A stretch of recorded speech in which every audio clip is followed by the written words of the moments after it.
السلام علیکم ناظرین، پاکستان نیوز کے ساتھ میں ہوں آپ کا میزبان وقار یونس۔ جی ناظرین، جیسا کہ آپ سب جانتے ہیں مقبوضہ کشمیر پہ بھارتی فوج کی جانب سے کافی ظلم و ستم ڈھائے جا رہے ہیں، انہیں ظلم و ستم کا نشانہ بنایا جا رہا ہے۔ آپ کشمیر کو کس نظر سے دیکھتے ہیں؟ آپ کے کیا جذبات ہیں؟ آپ کے کیا خیالات ہیں؟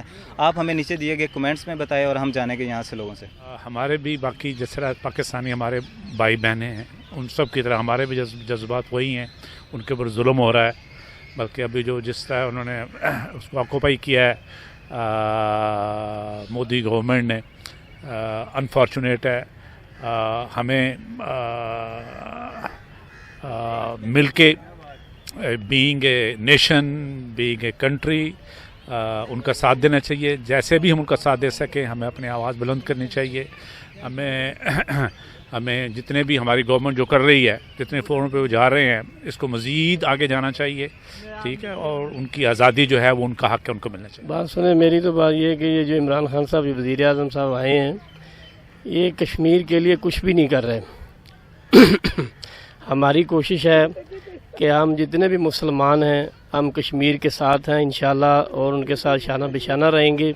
ہمارے بچے بھی کشمیر کے ساتھ ہیں، وہ ہمارا حصہ ہے انشاءاللہ۔ انہیں آزاد کروانے کے لیے ہم ان کا پورا ساتھ دیں گے۔ کشمیر انشاءاللہ جلدی آزاد ہوگا، اور ہم آزاد تو اسی لیے نہیں کرا سکتے، ایک تو ہم ایک پیج پر نہیں ہیں، ہمارے اندر کوئی اتنی سہولت نہیں ہے کہ ہم ایک جگہ پر اتفاق کر جائیں اور کشمیر کی جد و جہد کے لیے آزادی کریں۔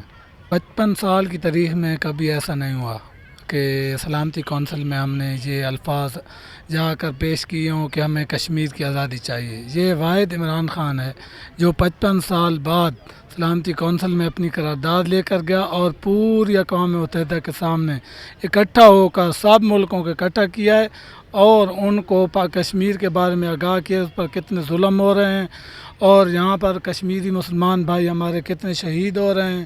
لہٰذا ہم تمام سیاسیوں کو التماس ہے کہ وہ ایک پیج پر آئیں اور کشمیر کی آزادی کے لیے جدوجہد کریں اور دنیا کو پیغام دیں کہ کشمیر ہمارا ہے، انڈیا کا نہیں ہے۔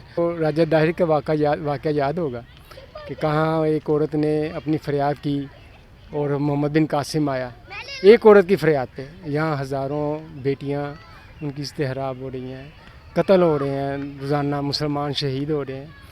کسی مسلمان ملک میں اتنی غیرت نہیں ہے یا مسلمانوں میں اتنا اتحاد نہیں ہے کہ وہ آپس میں مل کے اس کے خلاف اعلان جنگ کریں، اس کا معاشی بائیکاٹ کریں، بھارت کا، انڈیا کا۔ اس پہ سارے ملک جب مل کر اپنا ایک لاحل عمل تیار کریں گے تو اس پہ پریشر پڑے گا۔ بس میں اتنا چاہتی ہوں کہ کشمیر بنے گا پاکستان۔ انشاءاللہ پاکستان زندہ باد۔